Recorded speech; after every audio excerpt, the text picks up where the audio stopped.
Welcome to my another blog.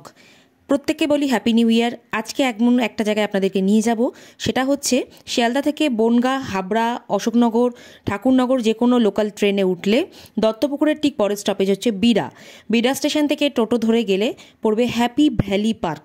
সেই পার্কে আজকে আমি এসেছি। সেই পার্কের একটু ডিটেলসটা আপনাদের দেখাচ্ছি। ঢুকতেই এখানে টিকিট কাউন্টার আছে, বাদিকে সমস্ত চার্ট ছিল। এবার পার্কের ভেতরে যখন আমরা আস্তে আস্তে প্রবেশ করছি তখন একটু চারিপাশটা দেখানোর চেষ্টা করছি প্রত্যেককে।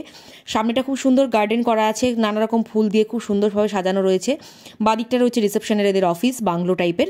এবং সামনের দিকে যখন এগোচ্ছি আস্তে আস্তে পার্কের ভেতরটা খুব সুন্দর ডেকোরেট করা, একটা মনোমুগ্ধকর একটা পরিবেশ। নতুন বছরে গিয়ে মনটা একদম প্রত্যেকের খুব ভালো হয়ে যাবে।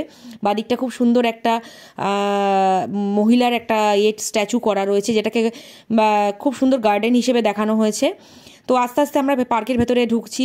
সামনেই যে একদম পার্কে সোজা গিয়ে সামনেই পড়বে হ্যাপি ভ্যালি ওয়াটার ওয়ার্ল্ড। ঠিক বাদিকে গেট আছে, যেটা শীতকালে বন্ধ থাকে, গরমকালে খোলা হয়। তো আমরা যার জন্য এখানে ঢুকতে পারিনি। ডান দিকটা রয়েছে স্ট্রাইকিং কারের জায়গা, যেখানে বাচ্চারা টিকিট কেটে স্ট্রাইকিং কার্ড করতে পারবে। এবং বাইরে থেকে আমি ওয়াটার ওয়ার্ল্ডের কিছুটা দেখানোর চেষ্টা করলাম আপনাদেরকে। এবার আমরা আস্তে আস্তে ভেতরে প্রবেশ করছি। ঢুকতেই ডান দিকে রয়েছে বাচ্চাদের খুব সুন্দর দোলনা, স্লিপিং সব কিছু রয়েছে।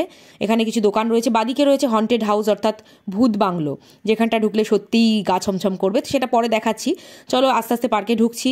পার্কে ঢুকতে প্রত্যেকটা স্পট, পিকনিক স্পট আলাদা আলাদা করে নাম্বারিং করা এবং প্রত্যেকটা স্পট ব্যারিকেড করে ঘেরা রয়েছে। বাদিকে রয়েছে এখানে রান্নার জায়গা, যেটা খুব সুন্দরভাবে ছাউনি দেওয়া রয়েছে এবং ভেতরে কল লাগানো রয়েছে।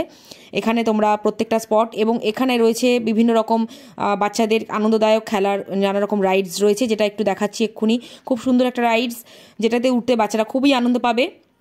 এবং এখানে বেশ রাইডসটা উঁচু নিচু হয়ে ঘুরছে। যখন বাচ্চারা এর মধ্যে উঠবে তখন খুব মজা পাবে। এছাড়া রয়েছে বাচ্চাদের নানা রকম খেলনা, হন্টেড হাউস তো রয়েছে, যেটার কথা এক্ষুনি বলছিলাম। রয়েছে গেম জোন, যেই গেম জোনে রয়েছে প্রচুর রকম গেমস। সেখানে ঢুকে আমি একটু সেই সময় বডি ম্যাসাজ করিয়ে আবার চলে আসলাম এখানে। আমার মেয়ে এখানে একটু স্ট্রাইকিং কার্সে রাইডস করতে উঠেছিল, তো খুব আনন্দ পাচ্ছিল। প্রতিটা বাচ্চা এখানে এত সুন্দর আনন্দ করছিল। প্রত্যেকটা গাড়ি প্রত্যেকের সাথে ধাক্কা লাগছিল এবং প্রত্যেকটা বাচ্চা ভীষণ এনজয় করছিল। মানে গাড়িটা ব্যাক গিয়ার করছিল, আবার ফ্রন্টে এগোচ্ছিল। তো এইভাবে চলতে থাকছিল। ওরা এতটাই আনন্দ পাচ্ছিল, দেখে আমি ভিডিও না তুলে পারলাম না। সেটা একটু আপনাদের সাথে, প্রত্যেকের সাথে শেয়ার করলাম। আশা করি আপনাদেরও খুব ভালো লাগবে। এরপরে আমরা প্রত্যেকে হাঁটতে হাঁটতে একটু বেরিয়ে পড়লাম পার্কটা ঘুরতে। চারিপাশটা 17 থেকে 18 রকমের রাইডস আছে এই পার্কের মধ্যে। মাত্র 200 টাকা দিয়ে আপনারা টিকিট কেটে প্রত্যেকটা রাইডস চড়তে পারবেন সম্পূর্ণ বিনামূল্যে। 200 টাকা টিকিটের মধ্যে সম্পূর্ণ চার্জেস রয়েছে। এখানে রয়েছে প্রচুর লাফিং বুদ্ধ, খুব সুন্দর স্ট্যাচু করে রাখা রয়েছে, যেগুলো খুব সুন্দর ডেকোরেট করা রয়েছে এবং গার্ডেনটা খুব সুন্দর। এরপরে যেটা আপনাদের দেখাচ্ছি সেটা হচ্ছে মারাত্মক একটা রাইডস, যেটা চড়ে আমার কালকে অবস্থা খারাপ হয়ে গেছিল, মানে মারাত্মক ভয় পেয়ে গেছিলাম। সেটা একটু আপনাদেরকে ভিডিওটা একটু লং করে দেখানোর চেষ্টা করছি। খুব ভয়ঙ্কর একটা রাইডস, যেটা চড়ে মানে প্রতিটা মানুষ চিৎকার করছিল এবং এতটাই কিছু মানুষ আবার খুব আনন্দ করছিল। বাট আমার কিন্তু প্রচণ্ড ভয় লেগেছিল। আমি তো রীতিমতো একদম স্ট্যাচু হয়ে গেছিলাম। ভাবছিলাম হয়তো আর বাড়ি ফেরাই হবে না আজকে পার্কে ঘুরতে এসে। কিন্তু এতটাই ভয় পেয়ে গেছিলাম যে আমার হাত পা পুরো ঠান্ডা হয়ে গেছিল। এবং রাইডস থেকে নামার 1 ঘন্টা পর অবধি আমার গা হাত পা পুরো থরথর করে কাঁপতে শুরু করেছিল। এবং এটা যখন স্পিডে ঘুরছিল সেটা একটু আপনাদের দেখানোর চেষ্টা করছি। মারাত্মকভাবে এটা স্পিডে ঘুরছিল, প্রচণ্ডভাবে এদিক ওদিক মানে বিভিন্ন রকমভাবে ঘোরাচ্ছিল এটাকে। আর যখন বেশি স্পিডে চারিদিক থেকে ঘোরাচ্ছিল, পুরো রিভলভ হচ্ছিল, যখন প্রচণ্ড মাথা ঘুরে গেছিলো। এবং যার বমি টেন্ডেন্সি আছে তার একটু সেই ব্যাপারটাতে একটু চড়ার আগে চিন্তা করে উঠবেন, কারণ আমি উঠে এটাতে প্রচণ্ড মাত্রায় আমার অসুবিধা হয়েছিল। সেই কারণে আমি আপনাদের একটু সাবধান করে দিচ্ছি। এই রাইডসটা যাদের সাহস আছে, যারা চড়তে পারে তারাই উঠবেন। আদারওয়াইজ যাদের হার্ট উইক আছে বা যাদের একটু প্রবলেম আছে, ভয় পাবেন, তারা প্লিজ এটাতে উঠবেন না।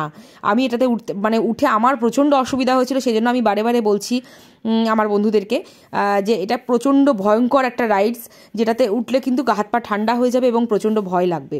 এবার যাদের সাহস আছে, যারা মনে করবে যে উঠতে পারবো, হার্ট স্ট্রং আছে, তারা অবশ্যই উঠতে পারো। বাট অসম্ভব একটা ভয়ানক আওয়াজ হয় এটাতে, যখন এটা রাইডসটা চড়তে থাকে প্রচণ্ড রকম একটা ভয়ঙ্কর আওয়াজ হয় এবং প্রতিটা মানুষ ভয়ে চিৎকার করতে থাকে। দেখো তারই মাঝখানে দেখাচ্ছি কিছু ছেলে আছে যারা প্রচণ্ড এনজয় করছিল।